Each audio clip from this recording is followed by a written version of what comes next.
What's the mood like, David? We've been talking about this for since November. We've been looking ahead to this. How does it feel? Well, it's an interesting mood because there is a lot of excitement among the Trump fans who have arrived in Washington, and it's very unusual to see a lot of red hats wandering around Washington, which, of course, is a very blue Democrat city. But some of them are a bit,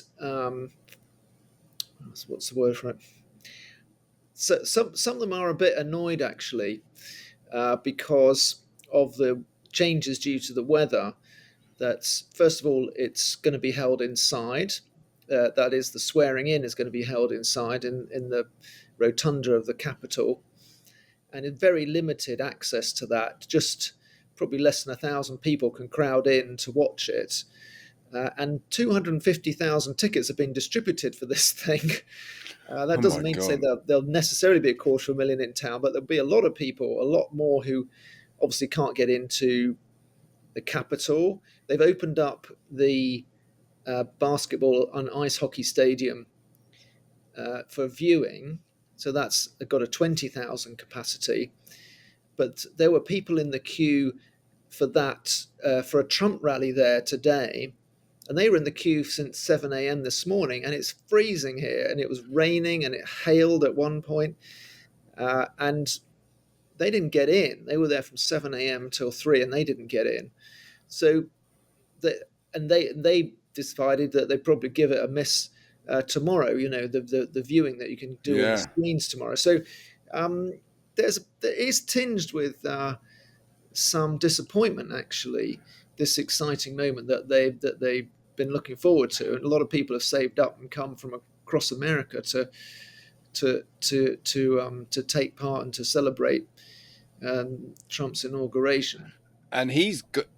Uh, from your piece in the Times today, David, he wants to get a move on. He's gonna almost start work the second he's in.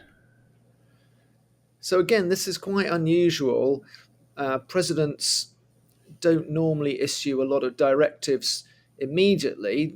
They've normally got one or two things they want to do straight away, and they go to the Oval Office and do it. Well, Trump's not even going to leave the Capitol. He's going to a special signing room after his inaugural address.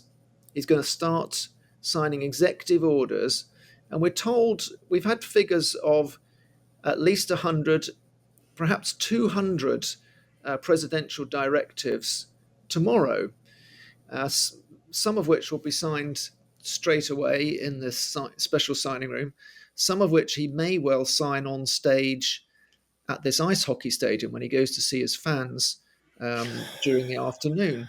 So it's going to be quite a packed and lively day, which you might expect from Trump.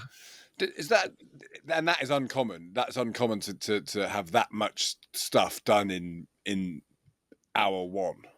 I would say it's unprecedented. Biden did 17 orders on his first day. Yeah. And when Trump came in 2017, he was so unprepared, he did one. So to do at least 100, if not 200, is really big. Uh, Um, and what will the headlines? Is that tariffs? So could we know by the end of the day if British goods will have tariffs imposed upon them? we could. There's going to be numerous things, some connected with tariffs. He's definitely going to set up a new agency he calls the External Revenue Service, which is designed to administer tariffs. And I'm pretty sure we'll see some on China because he's been signaling that very heavily for months and months. He's been a little more vague over exactly whether this plans for a 10% or even 20% general tariff will go to all partners. He talks about it being for those countries that are ripping off America. So Mm. we're, we're not sure, and very frustratingly for British diplomats, they're not sure either if it will affect the UK. So that will be something we find out tomorrow. But it's not that tariffs is the thing that will affect Britain the most, perhaps. Um, but Americans are going to get a whole slew of domestic measures to do with immigration. He's going to declare an emergency on the southern border, apparently, so he can close it for a period, reverse a lot of Biden's directives that took in more refugees and allowed people to stay in the country while they were claiming asylum. All those things will be cancelled.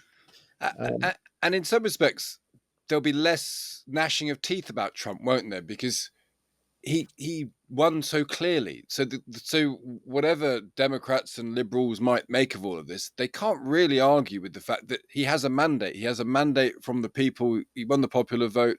He won the electoral college in a relatively straightforward fashion. Therefore, you can't really moan about this. He's got a mandate, and he's quite right to get going.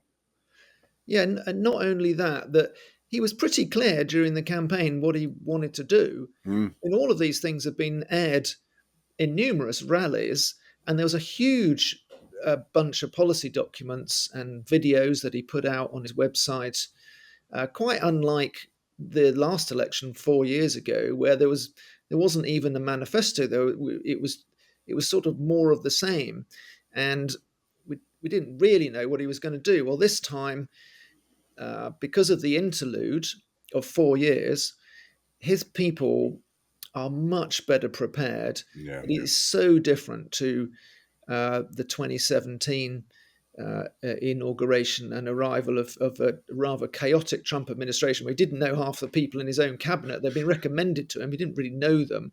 Now he knows he knows all of the people in his cabinet pretty well, and they're really determined to hit the ground running. It's going to be quite something to behold, actually. So this starts, I think, in the UK time around lunchtime, sort of the beginnings of the process. What's the thing to watch out for? Is it the speech? Is it the inauguration address? Is that when we'll get the real flavour of Trump? Is that the thing to watch out for? That will definitely be the centerpiece of the day, because of the extraordinary inaugural address he gave in 2017, where he spoke of reversing America's carnage, a phrase that really stuck in the mind, and caused an amusing comment from George Bush afterwards. What did he with an say? expletive in it. So, What did he say? That was some weird shit. And so we wait with bated breath to see how he's going to phrase his unity message, which he's promised.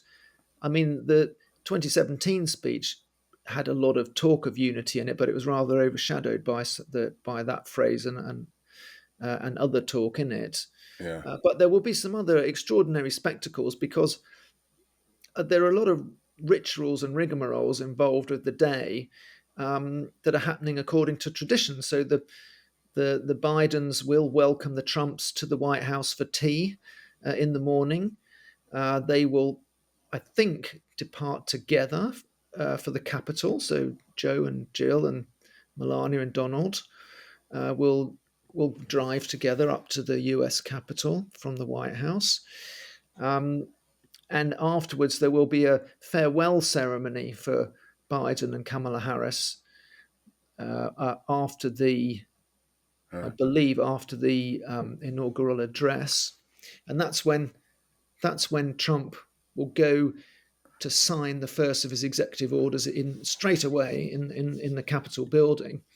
And then, because of the cold, the whole the whole parade down Pennsylvania Avenue is all going to be done inside in this ice hockey stadium, where 20,000 of his most ardent fans are. They probably started queuing overnight, given how difficult it was to get into his rally on Sunday. So there's going to be an awful lot going on during the day. And of course, in the evening, there's several balls for his closest supporters and donors, where Trump is due to make speeches at all three of the biggest balls, actually. So it's going to be a long day, packed with a pretty eye-opening incident.